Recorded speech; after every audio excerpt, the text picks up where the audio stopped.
नमस्कार दोस्तों, स्वागत है आपका द हिंदू के एडिटोरियल डिस्कशन में। ये एडिटोरियल डिस्कशन हम हिंदी में करते हैं। आज डेट है 9 जुलाई। देखते हैं कौन कौन सा एडिटोरियल आज है। आज दो एडिटोरियल है, दो टॉपिक है जो हम डिस्कस करेंगे।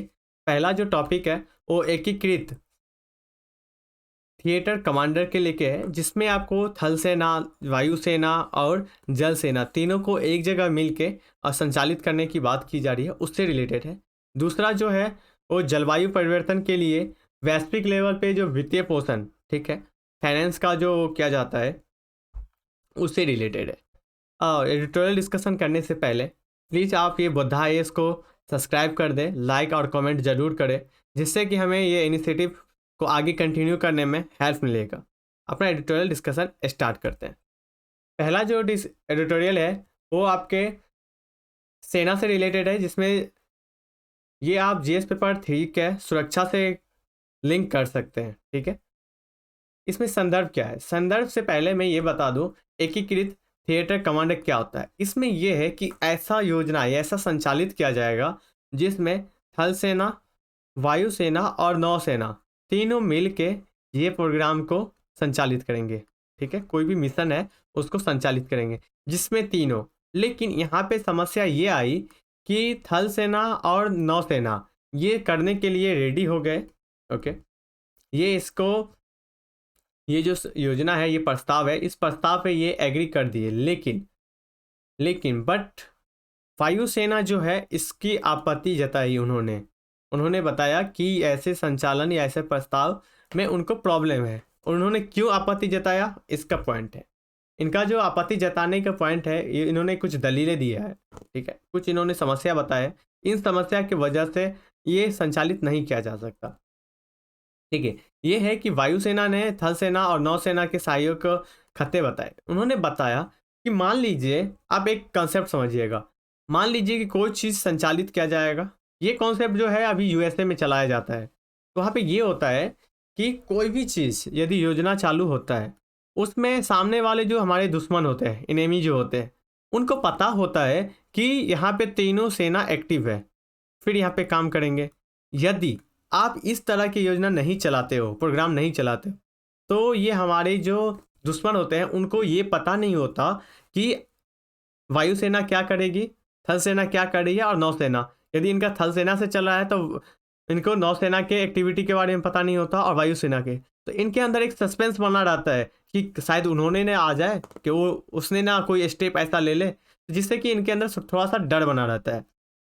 इनका कहना यही है कि ये डर बना, ये अच्छा डर है, जिससे कि एक पॉजिटिव देता है। यदि आप इस डर को नहीं देखोगे, ठीक है, आप साथ में संचालित करेंगे तो आपकी सारी रणनीति को समझ लेंगे, राइट, और फिर उस तरह से अपने स्ट्रेटजी बना के आपके पास आएंगे, जिससे कि आप उससे इनका कहना है, नौसेना के जो विशेषज्ञ हैं वो मानते हैं कि वायुसेना का जो संचालन है वो स्वायत्तता उनका कमजोर हो जाएगा। जो इनको फ्रीडम है करने का वो कमजोर हो जाएगा। ये डिपेंड हो जाएंगे नौसेना के। थल सेना से कुछ मुझे अनुमति मिलेगा, नौसेना से क्या एक्टिव मिलता है। ये सुरक्षा एक होता है ना, स्वतंत्र भाव से, ठीक है, स्वतंत्र स्वतंत्र रूप से प्रोग्राम को चलाना, ठीक है, वो नहीं हो पाएगा। उसके बाद इमरजेंसी में जो वायु संचालन किया जाता है उस पर भी प्रभाविता उनको पड़ेगी, प्रभावशीलता। इन ये बोलते हैं कि हम किसी के अंदर रह के प्रोग्राम को चलाना, ठीक है, मिशन को लॉन्च करना, ये सारी चीज़ें इनके नहीं हो पाता है। उन्होंने बताया कि औपचारिकता से पहले विचार विमर्श करना ये अच्छा नहीं होता। मैंने क्या बताया कि औपचारिकता से पहले आप पूरे स्ट्रेटजी बता लेते हो, सामने वाले समझ जाते हैं, फिर आप कोई मिशन पे जाओगे तो सामने वाले भी रेडी रहेंगे ना, आपके जो दुश्मन है वो भी रेडी रहेगा कि ये जो इंडियन के नेवी है, इंडियन एयरफोर्स है, ये इस तरह से प्रोग्राम चला के, इस तरह से योजना बना के आ रहे हैं, तो आपके लिए रेडी रहेंगे। नेक्स्ट पॉइंट इनके द्वारा बताया जाता है, विशेषज्ञों के द्वारा, कि आप इससे पहले आप एक राष्ट्रीय सुरक्षा नीति, देखिए अभी तक हमारे देश की आज़ादी का लगभग 70 साल से ज़्यादा हो गए हैं, लेकिन अभी तक हमारे पास एक राष्ट्रीय सुरक्षा नीति नहीं है, जिसकी सबसे ज़्यादा ज़रूरत है, ओके।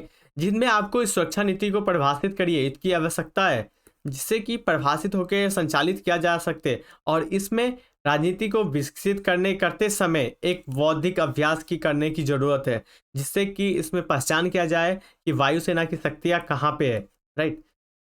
इसी प्रकार से एक सीडीएस जो था, सीडीएस बनाया गया था, लेकिन उनको एक व्यापकता जो होना चाहिए उनमें कमियां अभी भी है। उसके बाद नेक्स्ट पॉइंट बताया जाता है, चौथा पॉइंट बताया जाता है कि भविष्य में जो संघर्ष है, ठीक है, संघर्ष के लिए सशक्त वायुसेना की आवश्यकता है।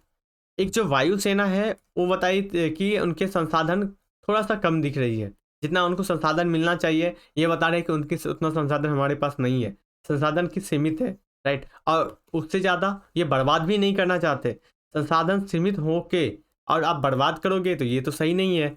ओके, जैसे आपने देखा हाल ही में चाइना चाइना की तरफ से जब अटैक हुआ था, गलवान घाटी में जब प्रॉब्लम हुआ था और 1962 में जब हुआ था, तो उस समय भी वायुसेना ने एक अहम रोल अदा किया था। अहम रोल अदा करने से चीन के जो इरादे थे उनको रोकने में कामयाब हो पाए।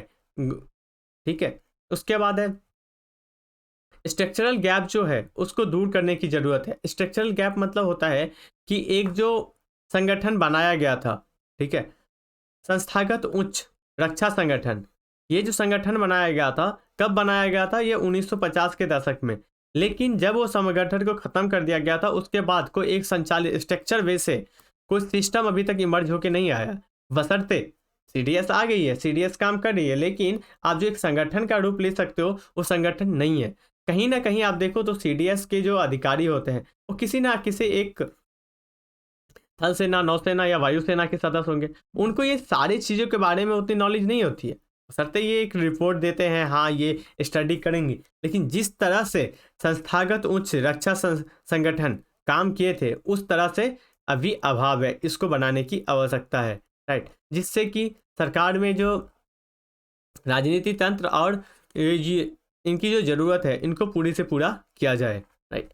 उसके बाद कंक्लूजन बताया जाता है राइटर के द्वारा कंक्लूजन ये बताया जाता है कि ये जितने भी चीज़ें हैं, ओके, सभी के हितों को रक्षा करने के साथ साथ सभी के विचार विमर्श की ज़रूरत है। यदि वायुसेना कुछ प्रॉब्लम जता रही है, इनको कुछ दलीलें दिए हैं, तो उस पर आपको पॉइंट पे काम करने की ज़रूरत है, उसको आप देखिए। उसके बाद राजनीतिक उद्देश्य के साथ साथ आप परमाणु जो पृष्ठभूमि है, ठीक है, उपयुक्त सेना के रणनीति विकास भी करिए, उस पर भी आपको काम करने की ज़रूरत है। तो इस आर्टिकल को हमने डिस्कस किया जिसमें आपको वायुसेना जो अभी की जो प्रॉब्लम है उससे अच्छा। नेक्स्ट आर्टिकल देखते हैं। नेक्स्ट आर्टिकल जो है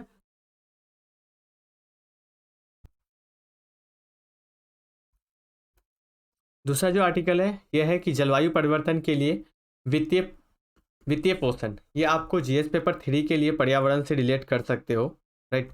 उसमें पहला जो इसका संदर्भ क्या है?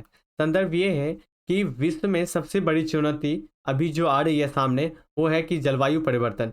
ओके, जलवायु परिवर्तन है जिसमें कि आप देखोगे सबसे बड़ी ग्रीन गैस हाउस जो है, ग्रीन हाउस गैस, इसकी परसेंटेज बढ़ के कितना हो गया है पिछले दशक में? ये औसतन जो पृथ्वी के औसतन तापमान है ये बढ़ के हो गया 0.18% सेल्सियस, ये वृद्धि हो गई है। ये सबसे बड़ी चुनौती अभी सामने आ रही है वर्ल्ड के सामने, जिसको लेके आपने देखा होगा कि पूरी दुनिया पेरिस में मिली थी और इन्होंने पेरिस समझौता किया था कि हम इसको कम करेंगे, राइट। इसके लेके इसमें है कि मुद्दे क्या है, ये वित्त पोषण से रिलेटेड जो है इसमें इशू क्या है? इसमें इशू ये बताया जाता है विकास का परिणाम। विकास का क्या परिणाम है?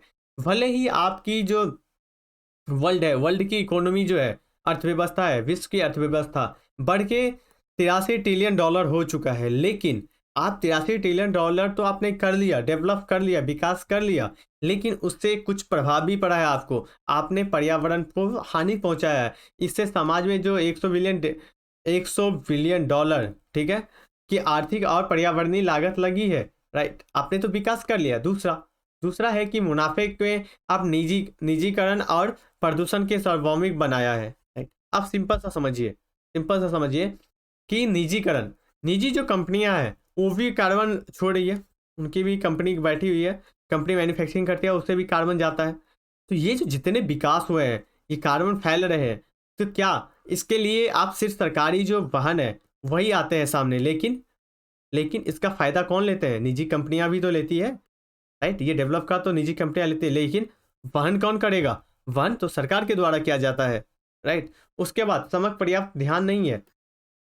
एक जो ध्यान होना चाहिए, देखिए आप सिंपल सा समझिए कि कुल सामाजिक और वित्तीय 83% समक है, राइट, जिसमें अनुकूल, ठीक है, अनुकूल जो है वो 7% कम प्राप्त होती है, राइट।